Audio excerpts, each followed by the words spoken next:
Voilà, parfait. Merci.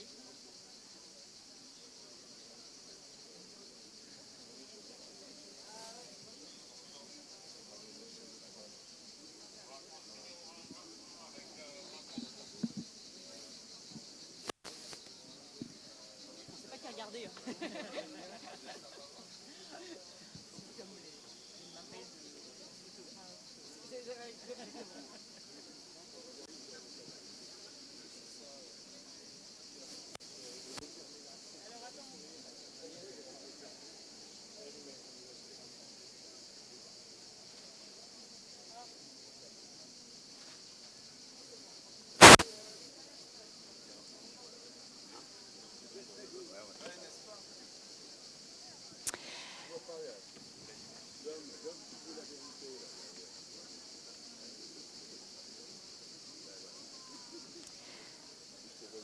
Bonjour à toutes, bonjour à tous. On va commencer dans un instant. C'est Café Signature à la FNAC, si vous voulez nous rejoindre, avec nos autrices, nos auteurs.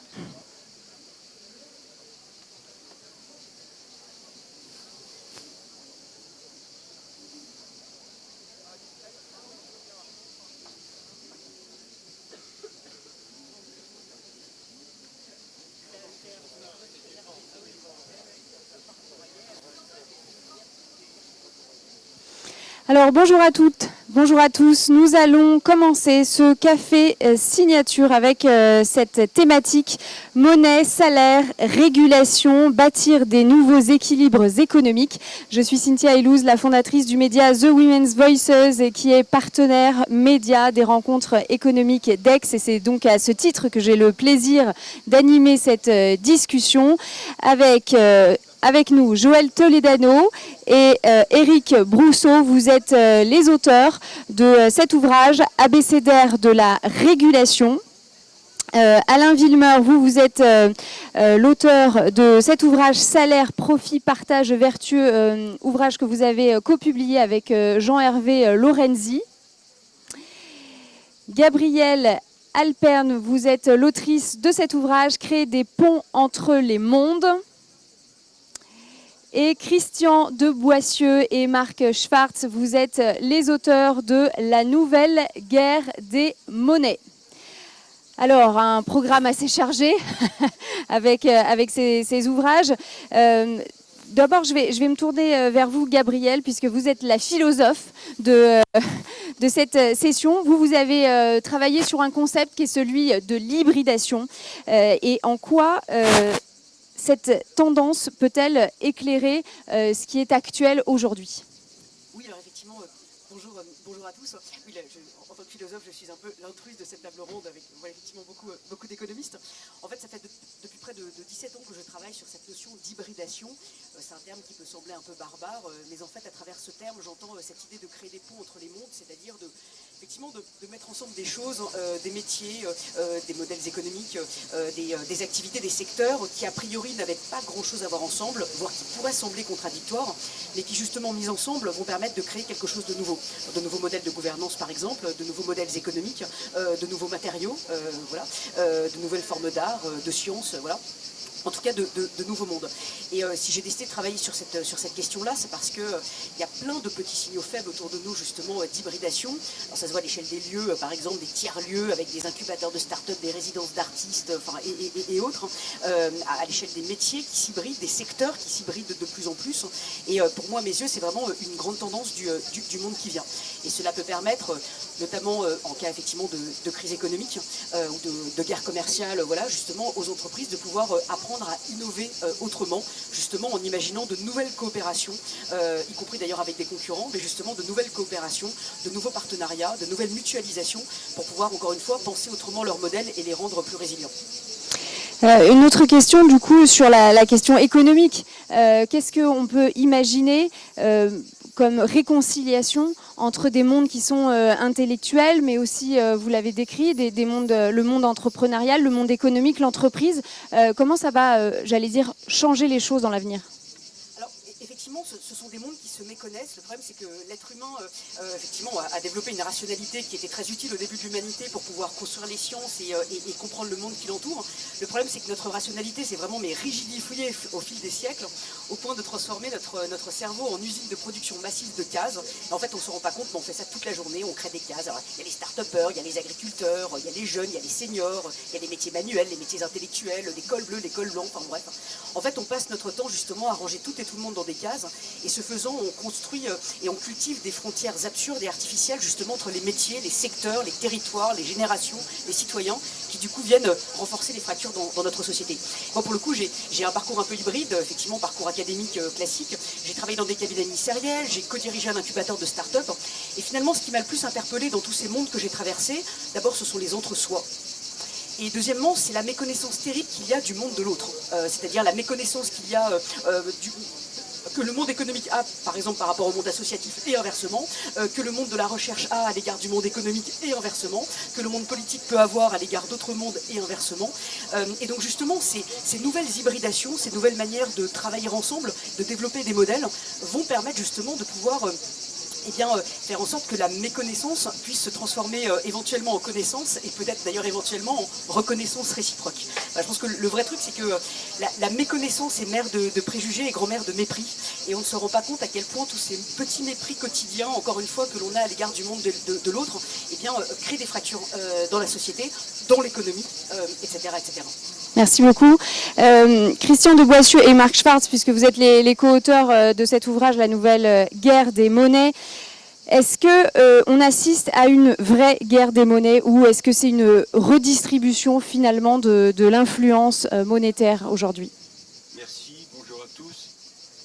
Nous assistons non pas à une, mais au moins 3 guerres des monnaies. Certaines sont nouvelles et d'autres sont plus classiques. Les 3 guerres des monnaies auxquelles nous assistons, c'est d'abord la guerre d'échange, le fait que M. Trump veuille absolument faire baisser le dollar pour améliorer la compétitivité de l'économie américaine. Et je pense que nous sommes rentrés, quand je dis je peux dire nous sommes rentrés dans un contexte qui va être assez compliqué du point de vue des taux de change au plan mondial. Deuxième aspect, la compétition entre les principales monnaies de réserve et le débat qui est très actuel et souvent assez mal posé sur dédollarisation ou pas dédollarisation, c'est-à-dire le débat sur le rôle du dollar. Est-ce que on est dans un contexte où le Sud global qui peut essayer de contourner le dollar, est-ce qu'il va y arriver ou pas y arriver? Nous donnons dans le bouquin des chiffres assez diversifiés, complets, sur ce qu'on appelle les parts de marché des différentes monnaies. C'est comme pour une entreprise, les monnaies, il y a des parts de marché sur différentes fonctions de la monnaie, et il ne faut pas confondre taux de change et parts de marché qui peuvent être décorrélées. Troisième et dernier point, et là Marc a beaucoup travaillé là-dessus pour le livre, en dehors du livre, c'est la guerre entre les cryptos, les monnaies, donc des monnaies privées, et les monnaies officielles. Je termine là-dessus en disant, au fond, les banques centrales, sauf la Réserve fédérale, sont en train de préparer leur monnaie officielle digitale. La BCE prépare l'euro digital. La Chine a déjà fait ça depuis quelques temps, etc. La Fed est interdite de dollars numériques par M. Trump depuis janvier. Et à la place, les Américains sont en train de favoriser le recours au stablecoin libellé en dollars. Donc il va y avoir ce troisième aspect qui va jouer un rôle très important. Peut-être Marc Schwartz pour réagir sur la monnaie publique face à l'essor de ces crypto-actifs. Merci et bonjour à tous. Alors Christian a raison de dire que les Américains ont arrêté brutalement le travail sur l'euro digital, l'euro numérique, mais c'est le dollar, pardon. Ils aimeraient bien arrêter aussi sur l'euro, mais n'y arriveront pas, sur le dollar numérique, mais c'est tout récent, puisque la Réserve fédérale travaillait encore jusqu'à il y a quelques mois pour construire, pour bâtir un dollar numérique, et c'est Donald Trump qui a décidé clairement d'interdire à la Réserve fédérale de le faire, parce que ça vient du monde fédéral et qu'il y a une méfiance très forte de l'administration de Trump pour tout ce qui est fédéral. Mais si je reviens plus généralement sur les cryptos et sur la question que vous posez sur la monnaie publique, la réponse en fait à cette question de savoir si est-ce que la monnaie publique a un avenir dans le monde des cryptos, dans le monde numérique, pour y répondre correctement, il faut d'abord se poser la question de savoir si on pense que c'est important qu'il y ait une monnaie publique et qu'il y ait une monnaie dite de banque centrale. Les économistes parlent de monnaie centrale, monnaie de banque centrale. Certains pensent que ce n'est pas important du tout. si vous êtes dans la tradition libertarienne de Friedrich Hayek, vous pensez que les banques centrales font que des bêtises, historiquement, et qu'il vaut mieux que les monnaies soient privées, et qu'il y ait une véritable concurrence entre les monnaies, et qu'au fond, comme dans le reste du monde économique, la meilleure émergera, et ça sera bien comme ça. Si vous pensez au contraire, et c'est ce qu'on pense avec Christian, on défend cette thèse dans le livre, qu'il est important qu'il y ait une monnaie publique, une monnaie centrale, alors à ce moment, l'approche elle est complètement différente. Pourquoi est-ce qu'on pense que c'est important qu'il y ait de la monnaie de banque centrale? Parce que ce soit vis-à-vis des particuliers, la monnaie centrale pour les particuliers, c'est les espèces. C'est en fait tout ce qui est présent au passif de la banque centrale. Je ne veux pas être trop technique, mais les citoyens ont accès à la monnaie centrale tout simplement en allant au distributeur. Quand vous retirez des billets au distributeur, vous transformez de la monnaie qui est de la monnaie commerciale, la monnaie émise par des banques commerciales, en monnaie de banque centrale. Et ça, c'est une garantie et c'est un élément essentiel de confiance des citoyens dans la monnaie. Et dans le domaine de la monnaie de banque centrale de gros, ce qu'on appelle la monnaie de gros, c'est-à-dire en fait celle qui permet d'alimenter le système financier, les banques commerciales, c'est la même chose. En cas de crise, qu'est-ce qui se passe? Les banques se précipitent vers la banque centrale et vont chercher de la liquidité. En cas de crise, qu'est-ce qui se passe? Les particuliers font exactement la même chose.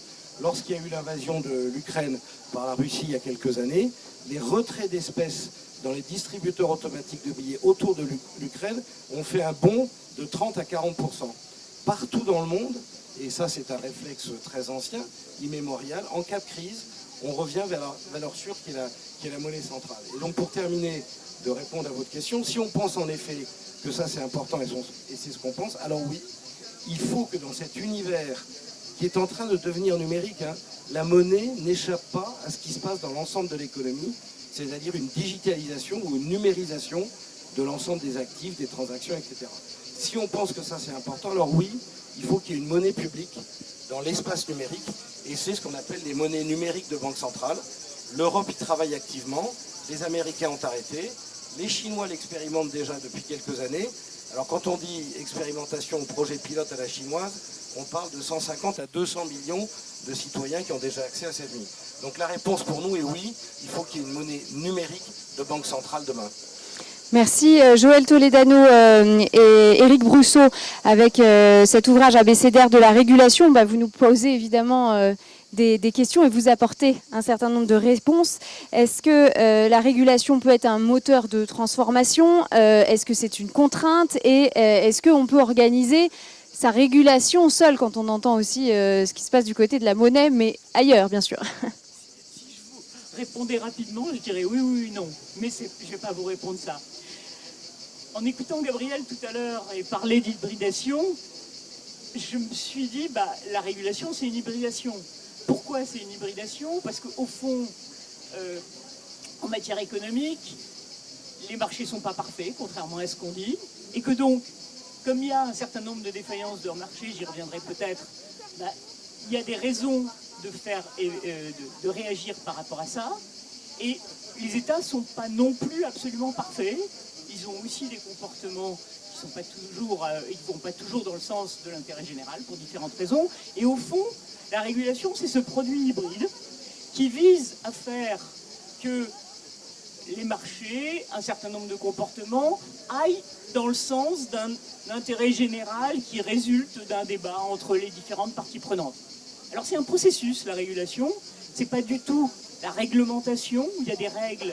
Et derrière, si vous ne respectez pas les règles, il y a quelqu'un qui les punit, tout simplement parce que si vous faites ça, il y a des effets absolument irréversibles qui risquent de se produire. Et donc, le système de régulation rentre au fond dans la vie économique, la fait évoluer dans la direction qui semble souhaitable. Alors, vous m'avez demandé, est-ce que c'est un problème? Il y a des mauvaises régulations. Et donc, il peut y avoir effectivement des problèmes qui sont liés aux régulations. On peut effectivement discuter, par exemple, des régulations ou des dérégulations, mais quelque part c'est la même chose, qui sont en train de se mettre en place aux États-Unis, ou des régulations qui sont en train de se mettre en place en Europe. Et ça peut être un problème, on en a pas mal entendu parler sur un certain nombre de sujets. Donc c'est un mécanisme de gouvernance, vous en parliez tout à l'heure, qui permet effectivement de rechercher certaines évolutions. J'ai oublié du coup pourquoi j'avais envie. J'allais vous dire non à la troisième question. Sur la question, est-ce que la France peut réguler seule? Alors ça, je vais peut-être laisser la parole à Eric. Oui, alors, comme vous l'avez compris, la régulation, c'est de l'hybridation, c'est un mécanisme de gouvernance hybride. Ça, c'est très important. Et pourquoi c'est hybride? Parce que, en fait, c'est une interaction entre les représentants de l'intérêt général que sont censés être les mécanismes gouvernementaux, et puis les stakeholders, les parties prenantes, qui sont à la fois les opérateurs économiques, et c'est important qu'ils participent à la régulation, à la fois parce qu'ils ont les compétences pour juger en fait de l'efficacité et coût des règles en quelque sorte, des solutions. Ils peuvent imaginer des solutions que les pouvoirs publics ne peuvent pas imaginer.